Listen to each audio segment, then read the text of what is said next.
Hello everyone, enjoy these moments of relaxation while you watch. St. Michael's Church was shrouded in an atmosphere of mourning. The solemn tolling of the church bells intertwined with the muffled sobs of the grieving, creating a chilling, heartbreaking scene. Clara stood silently by her husband's coffin, holding little Lucy tightly in her arms. The 2-year-old struggled against her mother's embrace, her tiny face flushed red from crying too much. Clara bent down to soothe her, but Lucy refused to be comforted. The child's innocent eyes remained fixated on the wooden coffin where Samuel lay motionless. "Papa," Lucy sobbed, her tiny fingers trembling as she pointed toward the coffin. Clara swallowed hard, gripping the dark mourning veil tightly. She wanted to cry, but the tears were trapped in her throat. Samuel's sudden death still felt like a nightmare. Just yesterday he had kissed her goodbye before leaving home, and now all that remained was a lifeless, cold body. Around Clara, the villagers gathered, whispering among themselves. No one understood how a healthy man like Samuel could die so suddenly. Some said it was an accident, while others murmured that it was fate's cruel punishment. Mrs. Rose, an elderly woman who lived near Clara, stepped closer, her eyes filled with sympathy. She gently placed a hand on Clara's shoulder and whispered, "My dear, I know you're in pain, but little Lucy, are you sure she's okay?" Clara looked down at her daughter and noticed Lucy trembling. The little girl's wide eyes were staring at a dark corner behind the coffin. Suddenly, the child let out a piercing scream. "Daddy! Daddy is trapped! He's calling for help!" The air inside the church grew thick with unease. After Lucy's scream, the atmosphere in the church became unbearably heavy. Whispering spread through the congregation, but no one dared to speak aloud. Some exchanged bewildered glances, while others bowed their heads in doubt, unsure whether to believe the words of a 2-year-old. The silence deepened. The only sound was the wind whistling through the stained glass windows, carrying the chilling essence of a sorrowful morning. And then, thud! A heavy sound echoed from inside the coffin. The entire church fell into a deathly hush. Some people gripped each other's hands, their hearts pounding wildly, unable to believe what they had just heard.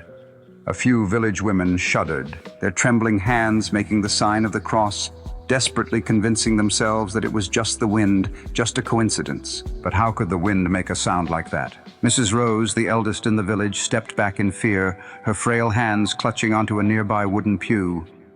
Her voice wavered as she murmured, "A child can see what we cannot." Her words sent shivers through many in the room. Clara felt her breathing grow rapid. Her fingers clenched around her mourning veil, trying to steady herself. Her heart pounded so violently it felt like it might burst from her chest. She knelt down, looking at Lucy with a forced calm in her voice. "What did you say, sweetheart?" Lucy clung tightly to her mother's dress, her wide, teary eyes filled with certainty. Her small voice, though shaky, was clear. "Daddy hasn't left. He's still here, calling for Mommy." The child's innocent but firm words cut through the suffocating tension in the church like a knife. Some shivered, others stood frozen, as a creeping fear slithered into every shadowed corner of the ancient church. Then, as if to affirm Lucy's claim, an unexpected gust of wind surged through the room, whipping through the black funeral drapes that hung over the stained glass windows. The candles on the altar flickered wildly, their flames battling against the darkness. Some of the weaker flames extinguished, leaving an eerie, haunting gloom behind. At the same moment, the church doors creaked open, the old hinges groaning under the weight, as if something unseen had just entered. Every head turned at once. A tall figure stood at the entrance. Inside the church, silence pressed down like a suffocating weight. The hushed whispers died away, and all eyes locked onto the doorway. Henry stepped inside. Dressed in a black suit, his hair meticulously combed, his face composed, yet his gaze was unnervingly cold. He moved slowly, each deliberate step echoing across the stone floor as he approached Clara, who still clung tightly to Lucy. Henry smiled, a gesture meant to be sympathetic. But there was something unsettlingly insincere about it. A chill ran through those around him. He bowed his head slightly, his voice smooth yet measured. "Clara, you must be exhausted. We are all heartbroken over Samuel's passing." Clara simply nodded, her eyes still glassy with unshed tears, too drained to respond. She didn't want to speak to Henry, but his gaze flickered toward Lucy, the little girl still clinging to her mother's dress, her large eyes wide with fear, her small body trembling. Henry hesitated, his expression tightening for a brief moment. Lucy's gaze remained fixed on the coffin, her tiny hand trembling as she pointed at it, her lips quivering as if struggling to speak. Henry's eyes darkened, his voice carrying a quiet but unmistakable warning. The child is too young to understand. She shouldn't be saying such things. It might frighten people. Though his words were soft, there was an underlying sharpness, a veiled threat that made Clara's stomach twist with unease. Why was Henry so concerned with what Lucy was saying? The unease in his expression, the way his eyes bore into Lucy, it wasn't just disbelief, it was fear. But before Clara could process it further, Henry abruptly changed the subject. His voice softened, but his words grew even colder. Samuel left behind quite a mess financially. Your house. It would be best to sell it to pay off his debts. Clara's body went rigid. Her head snapped up, eyes widening in shock. Henry's words were like a blade of ice piercing straight into her chest, stealing the breath from her lungs. Samuel had just passed, and before he was even buried, Henry was already bringing up money. A freezing dread crawled up Clara's spine. She held Lucy tighter, her pulse racing with rising panic and suspicion. But Henry continued as if his proposal was nothing more than a logical solution. You know, Samuel was a good man, but he had his troubles. He sighed, pretending to be deeply concerned for Clara and Lucy. I'm only thinking about what's best for you and your daughter. But Clara didn't believe him. Something was very wrong. Lucy tightened her grip on her mother's dress, her tear-streaked face resolute as she pointed again at the coffin, her voice soft but unwavering. Daddy is trapped. A chill slithered down Clara's spine. She turned to Henry just in time to see his expression falter for a brief moment. For just a second, barely even noticeable, Henry's eyes flickered with something close to panic. Then just as quickly he masked it. His jaw tightened, his fists clenched, and his expression turned stone cold. Clara didn't look away. She could feel the tension radiating off Henry, could see it in the smallest of his movements. Why? Why was he reacting this way to Lucy's words? If Samuel had truly died from an accident, why did Henry look as though he was hiding something? Inside the church, the atmosphere thickened, growing heavier by the second. The villagers shifted uncomfortably, glancing at one another with uncertainty, but no one dared to speak. Henry remained still, his hands balled into tight fists, his eyes darkened, shrouded with something unspoken. And then in that suffocating silence, another knock echoed from inside the coffin. The air inside the church was thick with unbearable tension. Whispers filled the space, yet no one dared to speak aloud. Some villagers trembled as they stepped back, distancing themselves from the coffin as if afraid that standing too close would force them to confront a horrifying truth they weren't ready to accept. The candles on the altar continued to flicker erratically, their wavering flames mirroring the growing unease that gripped everyone in the room. Some of the village women clutched their rosaries, murmuring quiet prayers, desperately seeking divine protection from the eerie presence that was slowly making itself known. Mrs. Rose closed her eyes, her breathing ragged. Her voice, though shaky, was loud enough for those nearby to hear. "O Lord, if his soul has not found peace, let us know the truth. Do not let a restless spirit remain trapped forever." Bang! The church doors suddenly flew open with a deafening crash, shattering the silence. Matthew burst in, breathless, his face pale with horror. "Clara, there's something you need to know." She flinched, spinning around to face him, her breath catching in her throat. Her heartbeat pounded erratically, as if her body already sensed that something terrible was about to be revealed. Matthew struggled to regain his breath, his eyes burning with urgency and rage. "A few days before Samuel died," he spoke between gasps, "he told me that Henry kept pressuring him to sell the house. Samuel refused, and the next day he had his accident." The entire church froze. The murmurs died instantly. Clara stood in shock, an icy shiver crawling down her spine, making her skin prickle. "No, that's impossible," she whispered, her voice trembling, her wide eyes refusing to believe what she had just heard. Matthew's words cut through her like a razor-sharp blade, carving into the doubts she had been trying so hard to suppress ever since Samuel's passing. Samuel couldn't have just died like that. He had always been strong, always careful. A sudden, unexplained accident, right after refusing Henry? It couldn't be a coincidence. Lucy tugged on her mother's hand, her small fingers tightening, tears streaming down her little face. Her voice came out urgent, shaky. "Mommy, Daddy is crying." She was staring at the coffin, her teary eyes filled with certainty. Her words were like a storm tearing through the church. Everyone held their breath. And then, thud! Another sound came from the coffin. This time louder, stronger, more certain. This was no wind, this was no shifting wood. It was real, it was undeniable. The villagers panicked. Some screamed, others stumbled backward, while many stood frozen in place, their faces pale as death. Clara's hands turned ice cold. Every nerve in her body rang like an alarm bell. Some people clung to one another, unsure of what to do. Mrs. Rose trembled, clutching onto a wooden pew, her eyes wide with terror. "Dear God, this cannot be happening." Some of the women fell to their knees, praying feverishly, their voices rising in desperate pleas for divine protection. But Clara couldn't turn away. None of this could be a coincidence. Everything pointed to a horrifying question she had never dared to ask. Had Samuel never actually died? Her chest tightened, her hands clenching into fists, forcing herself to remain calm amidst the chaos. "Matthew," her voice was hoarse. "Are you certain?" Matthew swallowed hard, then nodded firmly, his eyes unwavering. "I swear on my honor, Clara. I couldn't stay silent any longer. Samuel told me, right before his accident, that he never trusted Henry."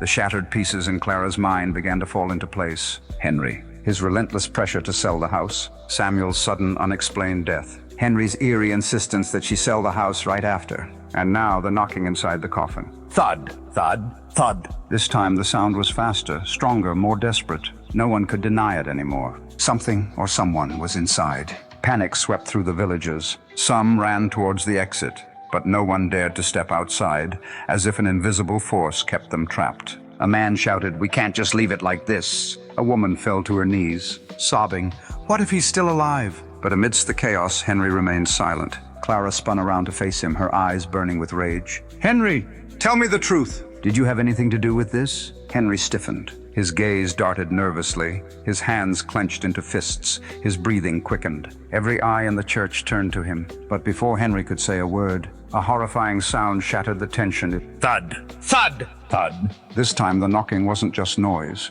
It was forceful. It was frenzied. It was desperate, as if someone inside the coffin was pleading for help. Some villagers screamed, others collapsed to the floor, eyes wide with horror. Clara felt the blood in her veins freeze solid. Lucy clung to her dress, sobbing, "Mommy, Daddy is calling for you." The entire church was paralyzed. And then the church doors swung open again. A voice rang out, firm and commanding. "Open the coffin immediately!" Clara turned toward the source of the voice. It was Father Manuel. The knocking from inside the coffin was no illusion. It was real, loud, persistent, desperate. The church fell into complete silence. No one moved. No one spoke. No one knew what to do. Some of the women clutched their crosses, their hands trembling. Others grabbed onto each other, whispering frantic prayers. But even God couldn't erase the terror that now consumed the room. A few villagers tried to run for the door, but their legs felt weak. They remained frozen in place, paralyzed by the weight of fear. Every face had turned pale. Every breath was shallow and panicked, as if an invisible hand was tightening around their throats. And then in the suffocating silence, a voice cut through, sharp and chilling. "No one is opening that coffin." Gasps filled the church as heads turned. Henry stood there, rigid, eyes bloodshot, his fists clenched so tightly his knuckles had turned white. His entire body was tense, as if ready to lunge at anyone who dared take another step toward the coffin. His forehead glistened with sweat. His voice was low but firm, trembling with barely restrained panic. But behind the anger was fear. James, one of the older men in the village, stepped forward, his eyes steely and unwavering. "Henry, why are you afraid of opening it? If you have nothing to hide, let us see what's inside." All eyes bore into Henry. He shook his head wildly, stepping back. His voice wavered, his breath unsteady. "No, this is blasphemy. You're all making a terrible mistake." But James didn't budge. He took another step forward, his voice unwavering. "No, Henry, the only one who's afraid here is you." At that moment, the doors burst open once more. A powerful gust of wind rushed inside, flinging the black funeral drapes into the air. A figure stepped into the church, Dr. Esteban. His face was ashen, his breathing ragged. He had run to get here. The villagers turned to him, their silence deafening. And then his voice rang through the church like a hammer striking metal. "Stop everything!" The church froze. Clara felt a shudder course through her spine. Lucy buried her face in her mother's dress, sobbing. Dr. Esteban's voice was grim as he delivered the words that sent a chill through every soul in that church. Samuel's death certificate was signed by a doctor who does not exist. A deadly silence. And then, "Open the coffin!" Esteban's shout sliced through the suffocating silence of the church like a blade. The entire room plunged into a deathly stillness, with only his frantic voice echoing in the air. His face was ashen, his breath ragged, as though he had run with everything he had just to get here. Samuel's death certificate was forged. No one officially confirmed his death. We must open the coffin immediately. Gasps rippled through the villagers. Some people stared in open-mouthed horror, while hushed murmurs of panic spread like wildfire. A few clung to one another while others collapsed to their knees, whispering desperate prayers. Many backed away from the coffin, as though it held something beyond their darkest fears. No one dared to breathe, no one dared to speak. Every gaze remained locked onto the oak coffin at the center of the church. Henry, standing closest to it, suddenly stumbled back. His entire body trembled, his bloodshot eyes wild, as if a monster had just ripped through the veil of his soul and exposed his deepest secrets. He gasped for air, his mouth opening and closing soundlessly, unable to form words. No. This is wrong. This is all a mistake. His voice was hoarse, frantic, like a man cornered with no escape. But no one believed him anymore. They had seen his reaction. They had felt the sheer terror radiating from every movement of his body. And that alone told them the horrifying truth. Henry was hiding something. James, the village elder, took a slow step forward.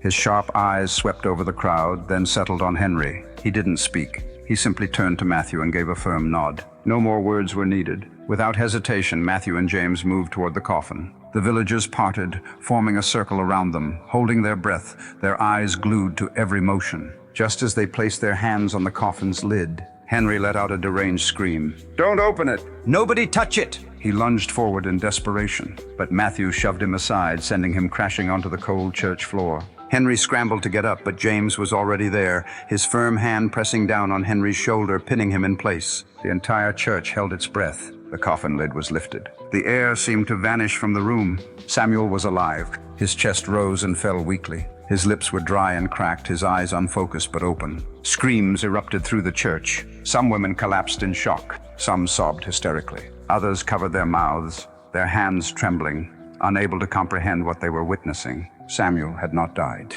He was lying inside the very coffin that was meant to be his grave. The world around Clara faded into nothingness. All she could see was Samuel, the man she had believed was gone forever. Lucy moved first.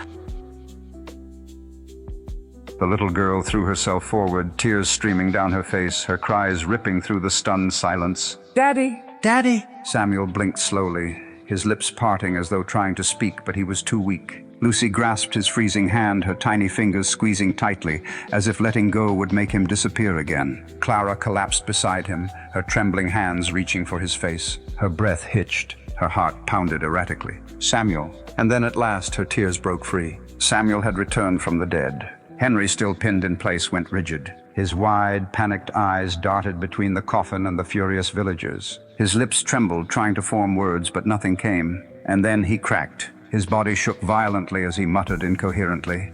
His breath hitched in short, panicked gasps. But it was too late. The villagers turned on him. Shouts of rage erupted. Some pointed at him, screaming accusations. Matthew strode forward, his fury blazing. "You buried him alive." Henry shook his head furiously. No. I didn't know. I didn't mean to." But no one believed him. Samuel was breathing, alive, and Henry's lies had finally collapsed. Clara clutched Samuel, her voice shaking. "Help him! Someone get water!" Villagers rushed in, some fetching water, others running outside to call an ambulance. Lucy tugged at her father's hand, her tiny voice breaking through her sobs. "Daddy, don't sleep. Please don't sleep." Samuel's lips curled weakly, a faint, fragile smile. "I won't leave you, I promise." But even as relief washed over them, one truth remained unshakable. Samuel had been buried alive, and the one responsible would pay. The atmosphere in the church grew heavier, suffocating, as though the walls themselves were pressing in. The knocking from the coffin had stopped, but its echoes still haunted everyone, making their skin crawl with dread. Samuel was alive. He had been buried alive. And the only person who had any reason to cover this up was Henry. Every gaze in the church locked onto him. Henry stood there, paralyzed, drenched in sweat, his face a ghostly white. His fists clenched and unclenched, his breath rapid, erratic. He knew there was no way out. Matthew took a step forward. His expression was dark, his breath was heavy. He seized Henry by the collar, yanking him forward. His voice was ice cold. "What did you do to Samuel?" Henry's mouth opened, but no words came out. "Tell me! What did you do?" Crack! A punch landed hard against Henry's jaw. He staggered back, gripping his face where Matthew's fist had struck. Blood trickled from his split lip. The church erupted. Some villagers surged forward, screaming in fury. Others clutched at their chests, overwhelmed. Henry trembled. He lowered his head, shoulders shaking, and then he broke. Tears spilled down his pale face. He sobbed. "I didn't mean for him to die. I swear I didn't want him dead." No one felt pity. Not anymore. Matthew snarled. "What did you do?" Henry shuddered. His lips parted. His voice was barely a whisper. I just wanted Samuel to sign the papers to sell the house, but he refused." Clara's nails dug into her palms, her breathing shallow. "So what did you do?" Henry's voice cracked. "I put something in his drink, just enough to make him unconscious.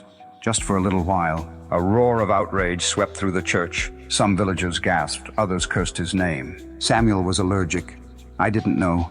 I didn't think it would put him in a coma." Matthew's jaw tightened. "But you let him die. You faked his death certificate. You buried him alive!" Silence. Henry didn't fight back. He couldn't. The truth was out. Some villagers broke down, sobbing.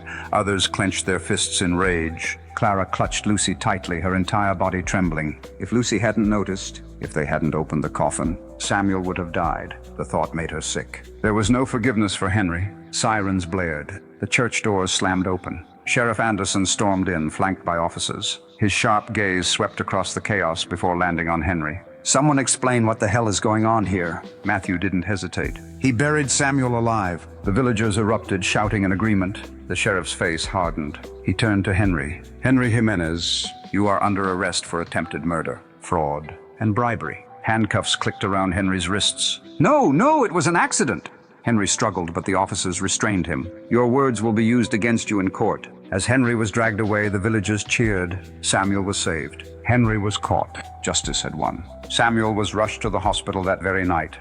The ambulance sped away from St. Michael's Church, its siren piercing through the stillness of the night, leaving behind the stunned gazes of the villagers who had yet to recover from their shock. On the way, Clara held Samuel's hand tightly, tears streaming down her face, while Lucy clung to her father's arm, her tiny face soaked with tears, her clear eyes filled with worry.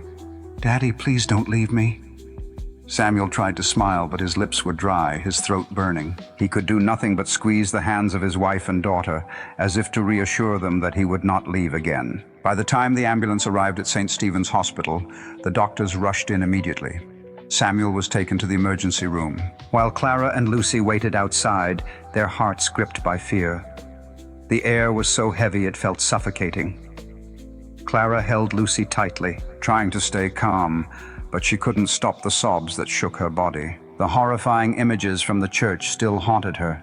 The knocking from inside the coffin, Samuel's pale face when the lid was finally opened. Time crawled by, stretching endlessly. Every second, every minute was torture. Each time the hospital room door creaked open, Clara's head shot up, only to sink in disappointment when no news came of Samuel.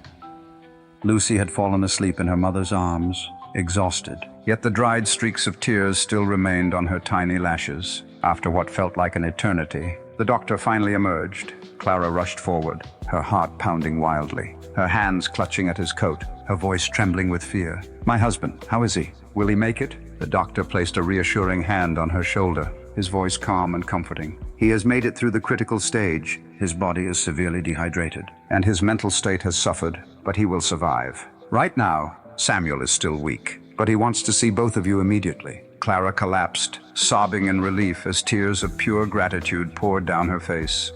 Lucy stirred, rubbing her tiny face against her mother's hand, before her eyes lit up upon hearing the news. "Daddy is really alive?" Clara nodded, hugging her daughter tightly before quickly carrying her into the hospital room. There, Samuel lay on the bed, still frail, but his eyes had regained their light. Samuel gave a tired smile, but his gaze overflowed with love. Clara rushed to him, wrapping her arms around his weak yet warm shoulders, sobbing uncontrollably. "You came back! You really came back!" Lucy ran to him, wrapping her small arms around her father. Her tears soaked through his hospital gown, but her voice remained soft and full of warmth. "Daddy, I thought you would leave me forever. I was so scared." Samuel closed his eyes, a single tear rolling down his pale cheek. He placed a trembling hand on Lucy's head, gently stroking her soft hair, his voice hoarse but full of love. "I'm so sorry. Lucy, I never wanted to leave you and your mother." He took a deep breath before looking at Clara, his eyes filled with raw emotion. "Clara, when I was buried alive, I heard your voice and Lucy's. but I couldn't move, I couldn't scream. I was terrified that I would slowly die in the darkness, swallowed by despair. But then it was Lucy's voice that held me back. It was your perseverance that saved me. Without the two of you, I would never have made it back. Clara burst into tears again, gripping Samuel's hand tightly as if to make sure this was not just a dream. Don't say that. I can't imagine life without you. Lucy looked up, her clear eyes glimmering with hope. Daddy, can we go home now? Samuel smiled, weak but filled with happiness. Yes. Lucy, we're going home. 1 month later, the verdict was announced. Henry was sentenced to 25 years in prison. When the judge slammed the gavel down, a collective sigh of relief filled the courtroom. The villagers whispered among themselves, some nodding in satisfaction, others remaining silent, as if unable to believe that justice had finally been served. Handcuffed, Henry was led out of the courtroom. He was no longer the arrogant, cold man he once was. Now he was nothing but a defeated, broken figure. He struggled, but he could not escape the fate he had brought upon himself. Before being taken away, he turned to look at Clara, his gaze piercing, as if he wanted to say something. But in the end, he simply lowered his head and walked away in silence. Clara held Samuel's hand tightly. They looked at each other, saying nothing, yet both understood that it was finally over. That same day, Samuel, Clara, and Lucy returned to their home. The sun was shining brightly, golden light spilling across the small yard, bathing the house in a warm glow, as if all the darkness and pain of the past had been washed away. Samuel stood before their home, taking a deep breath, inhaling the familiar scent of grass and the soft breeze rustling through the wooden fence. Clara stood beside him, her hand intertwined with his, the warmth and peace filling her heart. Lucy ran around the yard, her tiny feet bouncing with joy, her laughter ringing through the air. She ran to her parents, throwing her arms around them, her face beaming, her eyes sparkling with happiness. Her voice, though innocent, carried a profound truth. We are a family. No one can ever separate us again. Samuel knelt down, pulling Lucy into his embrace, his eyes filled with love. Clara rested her head on his shoulder, her heart finally at peace. The golden sunlight enveloped the three of them, marking a new beginning, a fresh chapter in their lives. One where love triumphed over all, where the truth could never be buried, and where happiness had finally returned. This story is not just a tragedy about a man who was buried alive. It is a powerful reminder of greed, betrayal, and justice. It shows that the truth can never remain buried forever, no matter how many lies attempt to cover it up. The light will always drive away the darkness. Samuel was harmed, but the unyielding love of Clara and Lucy saved him. It was a mother's fierce intuition and a child's pure heart that uncovered the truth and brought justice to the guilty. We learn that faith and love are unshakable forces. When faced with the pain of loss, Clara never surrendered to doubt. She refused to accept fate and bravely sought the answers. Lucy, a mere 2-year-old child, became the most crucial turning point, for her innocent words saved her father's life. This reminds us that sometimes children see what adults overlook, and in the darkest moments, purity and sincerity have the power to change fate. Moreover, this story serves as a harsh lesson about greed and the consequences of evil actions. Henry buried his own relative alive out of selfish ambition, but he could not escape justice. No matter how hard he tried to conceal his crimes with lies, the truth slowly surfaced, and he had to face the price of his sins. Life may give us opportunities, but no one can escape the consequences of their actions forever. In the end, this story affirms one undeniable truth. Family is the place we can always return to, the sanctuary of peace, even when the world turns cruel. No matter how much pain and suffering they endured, Samuel, Clara, and Lucy had each other, and that was the most important thing. No force could separate those who truly love one another, for real love has the strength to overcome all adversity. Let's share this story with others. If this story touched your heart, please like the video, share it with your loved ones, and subscribe to our channel so we can bring you more meaningful stories. Your support is our greatest motivation to continue telling emotional, inspiring, and life-changing stories. If you were Clara, would you have believed Lucy's words from the beginning? And what would you do if you felt something was wrong in such a painful situation? Share your thoughts in the comments below. See you next time.